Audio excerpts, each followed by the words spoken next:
জুলাই সনদ তো আমরা স্বাক্ষর করেছি একসাথে, যে সমস্ত দলগুলো আমরা আন্দোলন করেছি একসাথেই স্বাক্ষর করেছি, এবং জুলাই সনদে প্রতিটি অক্ষর আমরা বারবার করে বলছি যে আমরাই বাস্তবায়িত করব।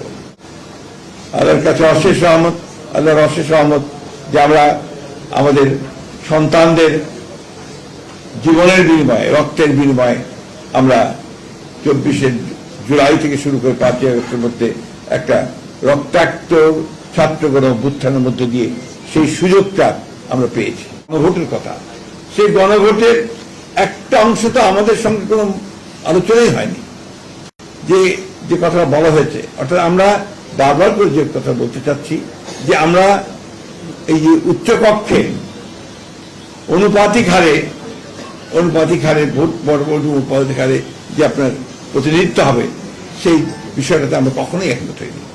যে জাতির সঙ্গে প্রতারণা করা হয়েছে, আমরা 31 দফাতে যেমন কমিটেড, ঠিক তেমনিভাবে আমরা কমিটেড হচ্ছি জুলাই সনদে, কিন্তু সেটা আমরা যেভাবে চেয়েছি সেভাবে আমরা বলছি। আমরা জুলাই সনদ বাস্তবায়ন প্রত্যেকটি অক্ষর আমরা পালন করব, এটা হচ্ছে আমাদের কমিটমেন্ট। আপনি তত্ত্বাবধায়ক সরকারের যে বিধান, সেই বিধানকে আমরাই পার্লামেন্টে সারা রাত কাজ করে আমরা পাস করেছি।